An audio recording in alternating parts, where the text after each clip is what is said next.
Olá amigos, meu nome é Ederaldo Paulo da Silva, eu sou advogado e professor de processo civil. Esse é mais um vídeo CPC na prática, lembrando que você pode desde já curtir a minha fanpage, me seguir no Instagram e, é claro, fazer a sua inscrição no meu canal do YouTube. Muitas dicas, muitas aulas aí sobre processo civil. Nossa aula de hoje, execução de título extrajudicial.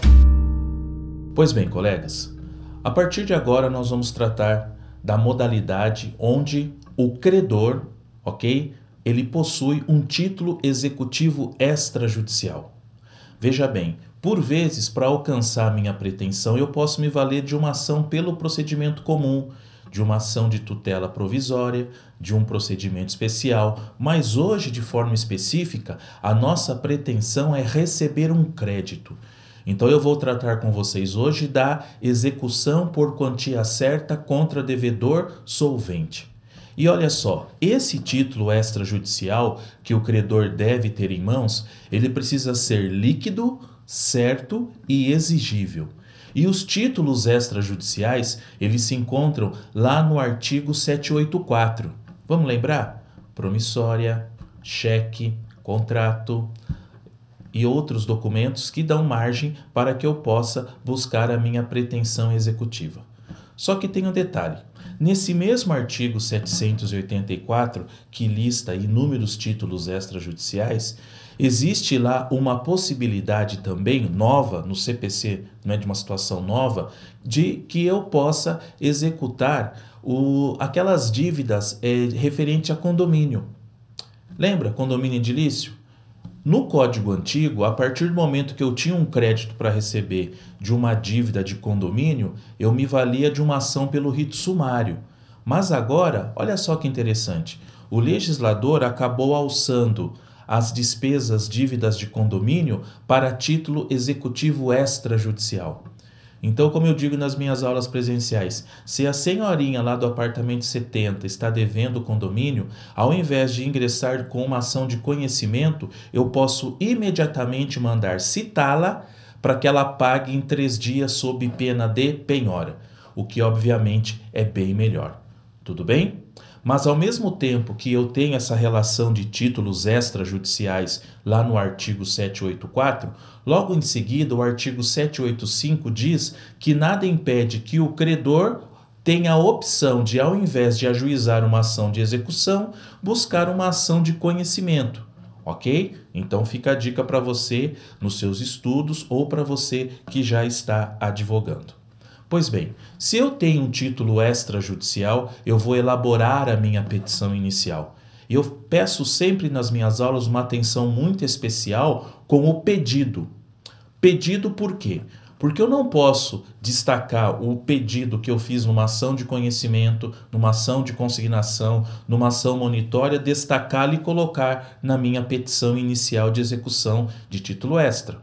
Olha só as peculiaridades. No procedimento executivo, o executado será citado para pagamento em 3 dias, ok? Sob pena de penhora. Então, eu não posso, de forma alguma, confundir os procedimentos e mandar citá-lo para apresentar uma contestação. Então, muito atentos. O artigo 827 do Código de Processo Civil, ele já indica essa situação de citação para pagamento sob pena de penhora. Ok? E olha só, caso ultrapassem esses 3 dias sem o pagamento da dívida, no cálculo, no demonstrativo que foi feito pelo credor, será acrescido 10% de honorários em favor do advogado. Tudo bem? Claro, se ocorrer um milagre, eu digo milagre porque foram pouquíssimas vezes que eu vi devedor pagando em apenas 3 dias, esses honorários de 10% serão reduzidos para 5%. Tudo bem? Olha só que interessante também. Eu preciso, quando vou buscar uma ação de execução, proteger a minha execução. Muitos alunos me questionam, professor, qual é o objetivo da execução então, se não ocorrer o pagamento em 3 dias? Imediatamente eu já vou pensar em penhora, em constrição de bens. Então, olha só, a partir do momento que não ocorre o pagamento, ok, eu posso extrair do cartório onde foi distribuída a minha ação, uma certidão. E essa certidão eu vou levá-la ao cartório de registro de imóveis. Então vamos lá. Digamos que o devedor tenha bens. É o que eu sempre falo. Chegou o cliente no meu escritório e fala: doutor, eu quero te contratar. Eu tenho aqui um título, eu tenho um cheque, uma promissória, um contrato, um instrumento particular de confissão de dívida e eu quero te contratar. Primeira coisa que eu penso: será que esse devedor tem bens? E para quem está me assistindo também vai pensar nisso. Será que o devedor tem bens? Então vamos lá. Hoje eu estou otimista. O devedor tem bens. Aqui estão as certidões atualizadas. Então olha só, a partir do momento que o devedor tenha bens que eu vou poder penhorar nessa minha ação de execução, a partir do momento que eu distribuo, eu vou retirar uma certidão. Olhem aí, artigo 828. Eu vou pedir ao cartório a extração de uma certidão para que eu possa averbar à margem dessas matrículas, desses bens que possuem o devedor, uma informação. Eu vou dar publicidade de que existe uma ação de execução em andamento.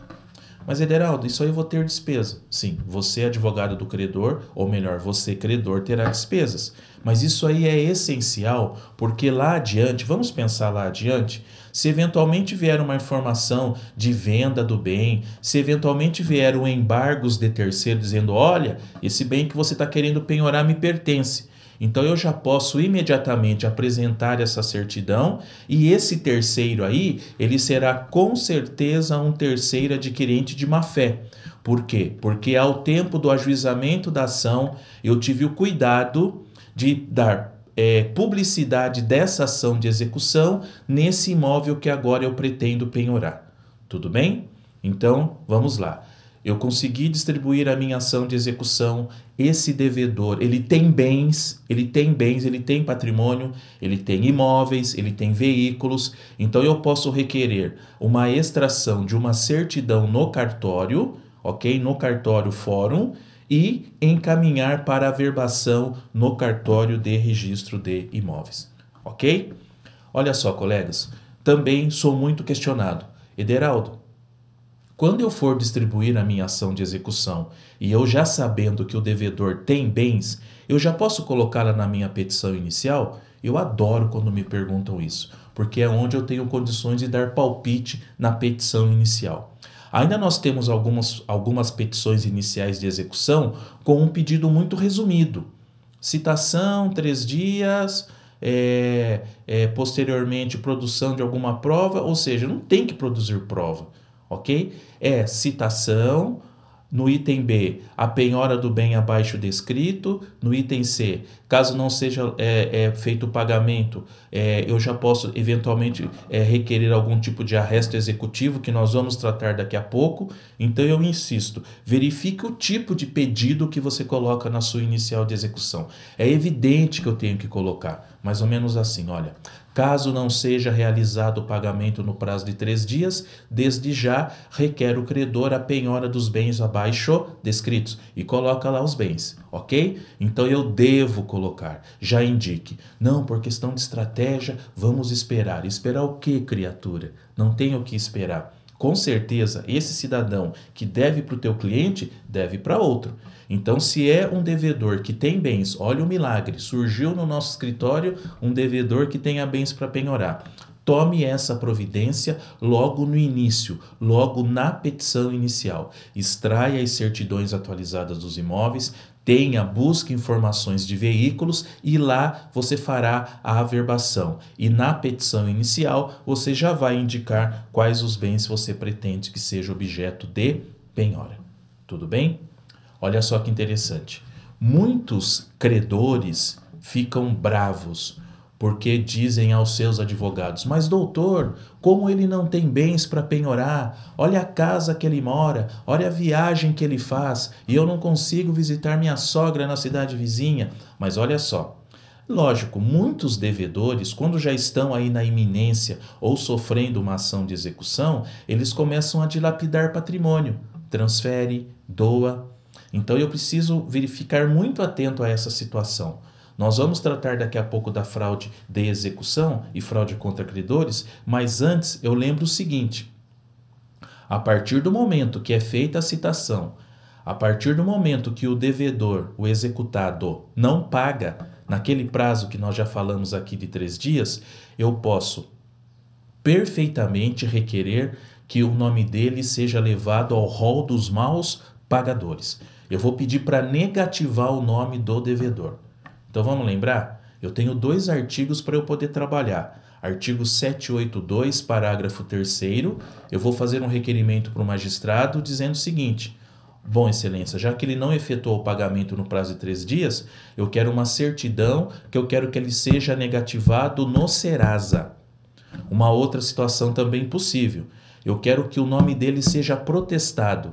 Vamos lá? Artigo 517, parágrafo 1º, também do Código de Processo Civil. Então hoje, a partir do momento que o executado devedor, ele não faz o pagamento, ele não paga, ok? Eu posso perfeitamente requerer a negativação dele no Serasa e também eu posso requerer o protesto do nome dele nos termos do artigo 517, parágrafo 1º.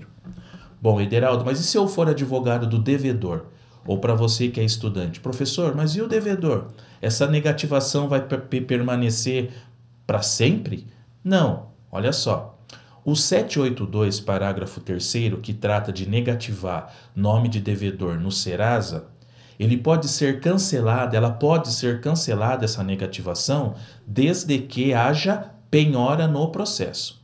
Então vamos lá, digamos que adiante tenha penhora.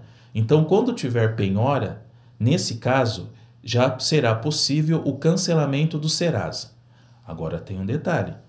O protesto, o 517, parágrafo 1º, que é o protesto do nome do executado, ele só será cancelado quando ocorrer efetivamente o pagamento da dívida. Então, tendo penhora a ação de execução, cancela o Serasa.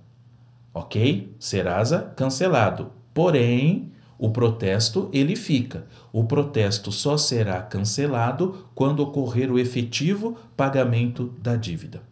E olha só uma novidade, hein? Muitos juízes e o nosso próprio tribunal, além de negativar nome de devedor que não paga a dívida, ok? Eles têm feito o seguinte também, olha só: apreensão de passaporte, apreensão de CNH, ok? É um controle ou um cancelamento de cartões de crédito, porque o que acontece? O cidadão não tem dinheiro para pagar a dívida, mas ele consegue ostentar no final de semana e principalmente em algumas viagens, certo? Então verifiquem isso aí, é uma questão prática.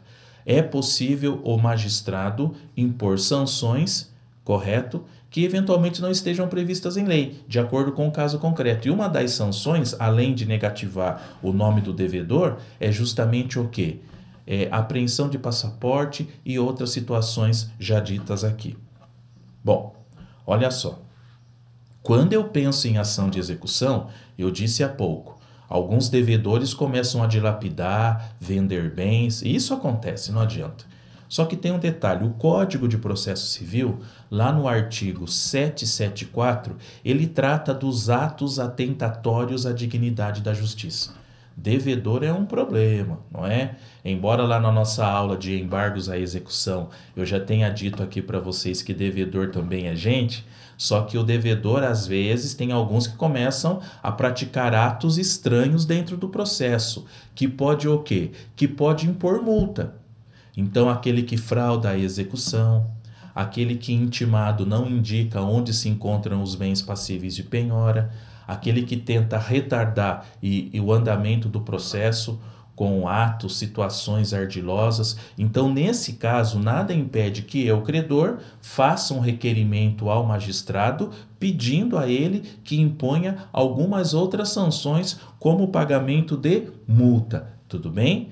Então, dentro da ação de execução, eu tenho lá aquela questão inicial de analisar o título executivo, verificar se ele realmente já venceu, se ele é líquido, certo, exigível. Eu vou elaborar a minha petição, eu vou mandar citar o devedor executado, eu vou já pedir eventualmente a penhora de alguns bens em nome dele. Agora, se durante a ação começarem os atos atentatórios à dignidade da justiça, eu vou requerer ao magistrado que imponha uma multa, ok? Verifiquem aí o artigo 774. Olha só, fraude de execução, fraude contra credores. O estudante, aquele que está estudando, se preparando para o exame de ordem, para a tua prova aí essa semana na faculdade, ou o advogado que está em seu escritório agora me acompanhando, ele precisa ter uma noção de como encaixar essas fraudes dentro de uma ação de execução. É importantíssimo. Eu preciso diferenciar isso aí. Então vamos lá? A fraude de execução ocorre quando existe uma ação de execução em andamento. A fraude contra credores, eu ainda não tenho uma ação de execução em andamentos. Situações distintas. Não posso confundir o Jesus com Genésio, como eu costumo falar nas minhas aulas. Preciso separar as situações, hein?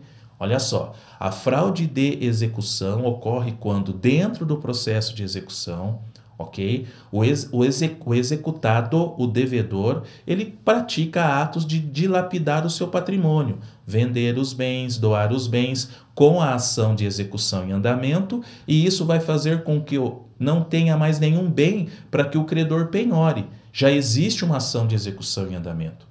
No Código de Processo Civil, a fraude de execução, ela está lá no artigo 792. E nós vamos gravar aqui no nosso canal CPC na Prática uma aula específica sobre fraude de execução e fraude contra credores para ficar, como eu digo, chique aí no entendimento de vocês.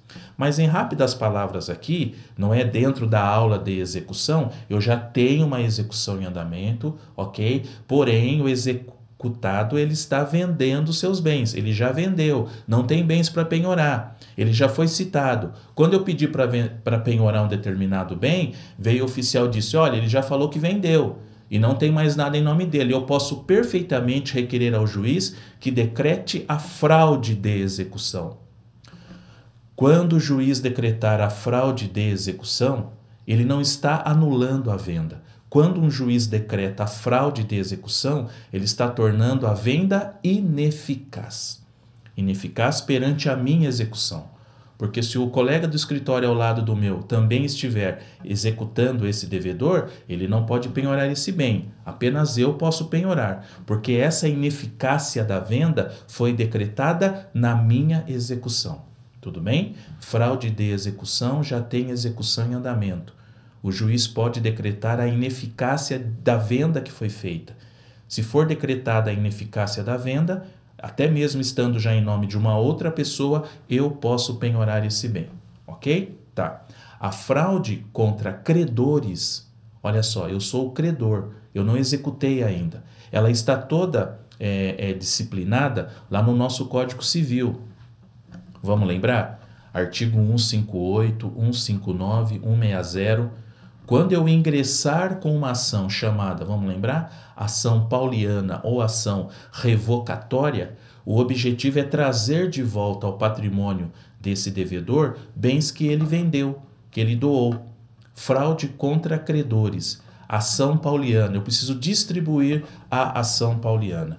Ação pauliana eu vou distribuir e ela vai seguir o rito, ok, de um procedimento comum. Inclusive, dentre as decisões jurisprudenciais que nós vemos por aí, estudamos, até mesmo a possibilidade de um requerimento de tutela provisória, ok? A depender da prova documental que você tenha. Fique atento. A ação pauliana, ela serve para quê? Para a anulação do negócio jurídico. O prazo decadencial, vamos lembrar lá no Código Civil, 4 anos. Eu tenho que distribuir uma ação, eu tenho que aguardar a procedência dessa ação ou até mesmo a concessão de uma tutela provisória, onde o bem que esse devedor, que ainda não é executado, ele vendeu, volte ao patrimônio dele, ok? Então vamos lá. Dentro do processo de execução, eu tenho basicamente duas fraudes. Uma quando a execução está em andamento e outra fraude quando ainda não tem execução. Então eu tenho que distribuir uma ação pelo procedimento comum. Tá aqui, ó, a ação pauliana, ação pelo procedimento comum. O meu objetivo é a anulação do negócio jurídico, anular essa venda. Fraude de execução. Dentro da execução, eu peticiono falando para o juiz, olha, excelência, eu quero que decrete a ineficácia daquela venda, foi vendida em fraude, não tem mais nada para eu penhorar. Então, o juiz, ao decretar a ineficácia da venda, eu posso penhorar o bem, ok? 792, fraude de execução, 158, 159, 160, a ação pauliana lá no Código Civil. Olha só, colegas, vamos lembrar, o mandado de citação e penhora, ele é cumprido pelo oficial de justiça. Mas nós temos uma peculiaridade aí no nosso Código de Processo Civil, em especial lá no artigo 836, parágrafo 1º, que está dizendo o seguinte, que o oficial de justiça, quando ele for cumprir esse mandado agora, ele obrigatoriamente, independente de determinação do juiz ou a própria parte credora, caso ele não localize para penhora, ele deverá relacionar os bens passíveis de penhora, ou dentro da residência, ou se for pessoa jurídica, dentro da empresa. Então vamos lá, vamos ficar atentos à forma que o mandado está sendo devolvido pelo oficial de justiça. Vocês lembram como vinham antes? Os estudantes, estagiários aí, advogados, certifique do fé, devolvo o mandado, não localizei bens passíveis de penhora. Ponto. Essa forma de devolução de mandado agora, ao meu ver, pelo 836, parágrafo 1º, acabou. O oficial de justiça ele vai ter que relacionar os bens que se encontram dentro da empresa, ok? Ou dentro da residência do executado. Então, muita atenção nessa devolução, nessa certidão, quando voltar mandado de processo de execução, ok? Pois bem, olha só, uma situação que ocorre bastante. O oficial de justiça não localiza o devedor para citação. Isso já aconteceu bastante. Pode estar acontecendo agora. Não localizei para citar, não achei o devedor. Então vamos lá. Nós temos uma situação no código, que aliás já tinha no código de 73, e daí vai a nossa intenção aqui, CPC, na prática. Na prática, atenção. Eu posso requerer ao magistrado, vamos lá, ele tem bens, ok? O executado ele tem bens em nome dele. Que como ele não foi localizado para citação pessoal, que seja procedido a partir de agora um arresto executivo. Por favor, não confundir com tutela cautelar, não tem nada a ver. Eu estou dizendo arresto executivo. Olha só, lá no artigo 830, parágrafo 1º, 2º e 3º do Código de Processo, tem uma situação de que quando o oficial de justiça ele não acha o devedor, e isso acontece muito, ok? O que nós podemos fazer? Eu vou pedir para que ele volte 2 vezes com hora certa. Lógico, não vai localizar, ele vai certificar. Quando ele devolver o mandado, eu vou pedir para que ele faça o arresto desse bem que eu já falei para vocês, que nós sabemos que ele possui e que já foi indicado até mesmo na petição inicial. Então vamos lá. O oficial de justiça vai 2 vezes, não localiza com hora certa, hein? Certifica, volta, faz o arresto desse bem. Quando ele fizer o arresto desse bem, nós vamos pedir que a citação daí desse executado que não está sendo localizado seja feita por edital, ok? Findou o prazo do edital, o que vai acontecer? Esses bens que foram arrestados, eles serão convertidos em penhora, ok? Tranquilos? Viram? Resolvemos o problema? Olha só, nós não estávamos conseguindo localizar o executado para a citação, porém, esse executado tem bens. Qual foi a nossa providência? 2 vezes citação com hora certa, arresto dos bens que ele possui e citação por edital. Fim do prazo do edital, vamos lá, 30 dias o prazo do edital, esses bens que foram arrestados serão convertidos em penhora. Nosso problema estará resolvido. Então apliquem aí também, ok? Eu aprendi, ainda como estagiário, a colocar esse requerimento de arresto executivo na própria petição inicial. Vamos lembrar? Letra A, a citação, letra B, não é? A penhora, letra C. Olha lá, letra C. Caso não seja localizado ou executado para citação, desde já requer o arresto executivo de seus bens nos termos do artigo 830 e parágrafos. Pronto, está lá o seu pedido na petição inicial. Tudo bem? Bom, colegas, com relação à penhora de bens e o nosso grande objetivo aqui, caso não seja feito o pagamento naqueles 3 dias que nós falamos no início do nosso vídeo, eu vou ter que fazer penhora. O que eu posso penhorar? Qual que é o primeiro item? Dinheiro. Aliás, dentro do Código de Processo Civil, hoje o CPC ele coloca um artigo, que é o 854, específico sobre a penhora de dinheiro, o bacenjude. Estão lembrados? Então nós temos possibilidade de bacenjude, nós temos a possibilidade de um renajude em relação a veículos, nós temos possibilidade do infojude, ok? Informações, declarações de imposto de renda, transações imobiliárias. Nós temos o Arisp aqui no nosso estado de São Paulo também, que é uma associação de registradores que vão aí, não é, nos informar imóveis em nome de devedor. Então nós temos várias formas de pesquisar bens. Só que alguns bens eu posso penhorar, outros não. Então antes de você analisar ou ficar triste porque, por exemplo, eu consegui penhorar 18 mil reais de uma conta poupança. Se nós formos analisar o Código de Processo, nós vamos verificar que até 40 salários mínimos, por exemplo, não é possível penhorar.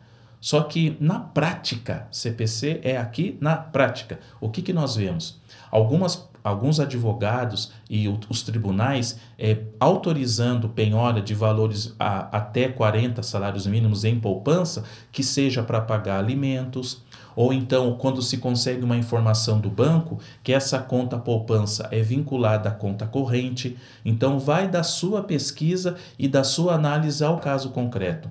A penhora, por exemplo, de veículos, verificar aí se esse veículo é dele mesmo ou ele pagou uma prestação e faltam 77. Aí não dá, não é? Aí, eu tenho um carro.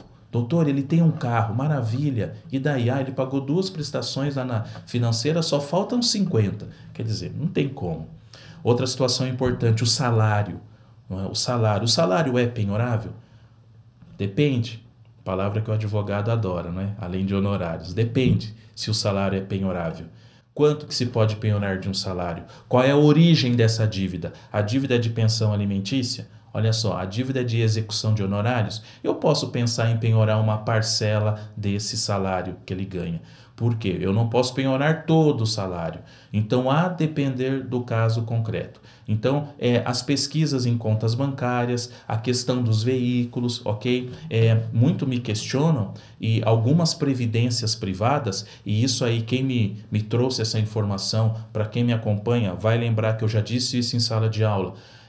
Algumas previdências privadas, alguns créditos em banco não estão aparecendo no bacenjude. Bacenjude não é tão amplo assim. Isso aí nós temos a confirmação de alunos dos nossos cursos presenciais. Então toda a atenção necessária do renajude, do bacenjude, no caso do renajude, pedir o bloqueio do veículo, inclusive com aquela situação de não poder transitar com o veículo, que daí se a polícia para e pega o cidadão, o carro será apreendido. Então nós temos que verificar essas questões práticas aí quando eu for buscar a penhora de bens, de conta corrente, de conta poupança, de veículos, para que eu possa ter um sucesso lá adiante.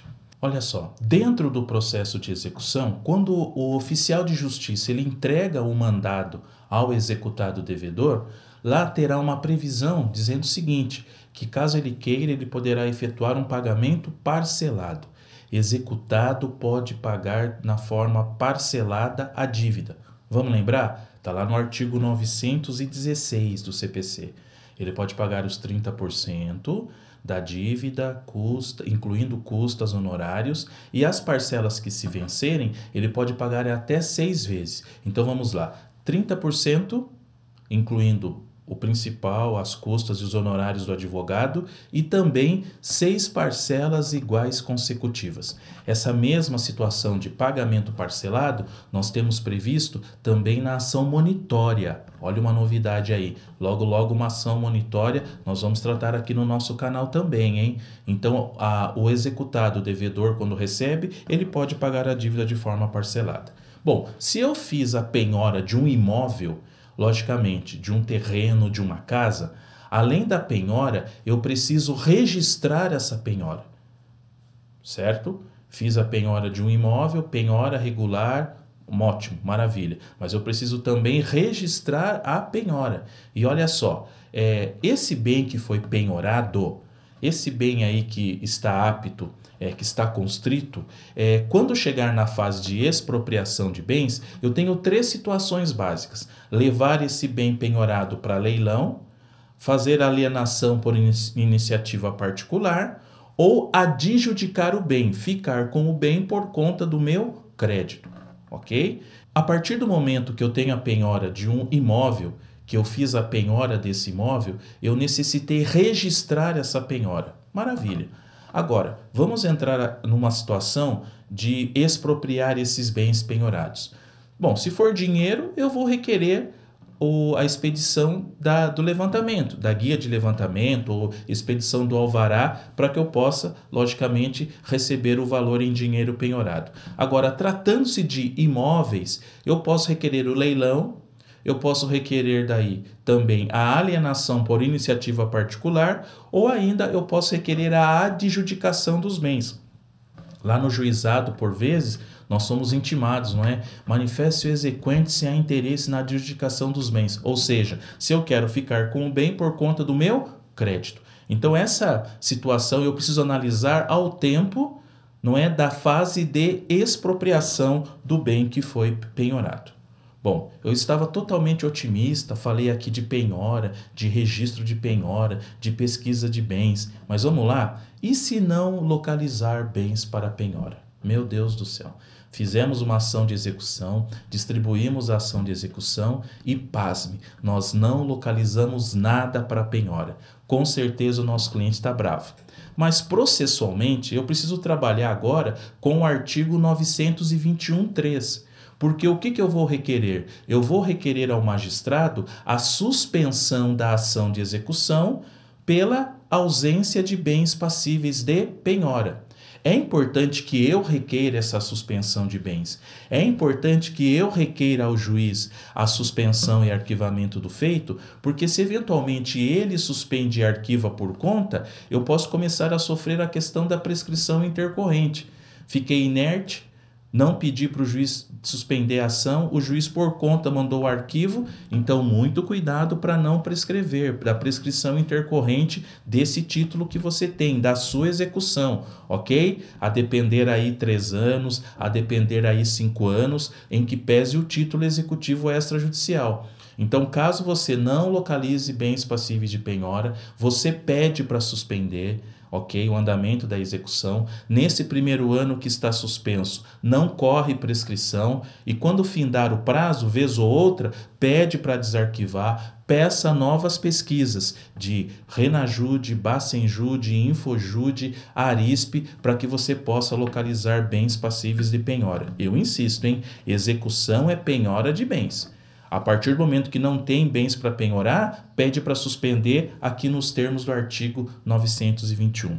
Para a gente finalizar, a ação de execução, eu tenho que pedir, por vezes, a penhora, a citação, o bloqueio de conta bancária. Eu não vou colocar na minha petição inicial para que seja julgada procedente a ação de execução. Não existe sentença de mérito na ação de execução. O processo de execução, ele é sim extinto, ele pode sim ser extinto com base no 924, pela inépcia, pela prescrição, pela renúncia ao crédito, pelo pagamento da dívida, que é o que nós queremos. Já pensou? Eu requerendo a extinção porque eu recebi tudo. Maravilha! Então não há que se pensar em decisão onde o juiz adentra a mérito em ação de execução de título extrajudicial. E olha só, discussões referentes a embargos à execução, você que está inscrito no canal já sabe, eu tenho lá um vídeo específico sobre esse assunto. Hoje nós procuramos tratar aqui sobre a execução de título extrajudicial, a ação principal. A aula sobre embargos à execução, você já tem aí no vídeo, ele já foi postado, ok? Gostou do vídeo? Então lembre, hein? Faça lá a sua inscrição no meu canal do YouTube, me siga no Instagram e curta a minha fanpage, ok? Porque aqui o CPC é na prática. Até a próxima aula.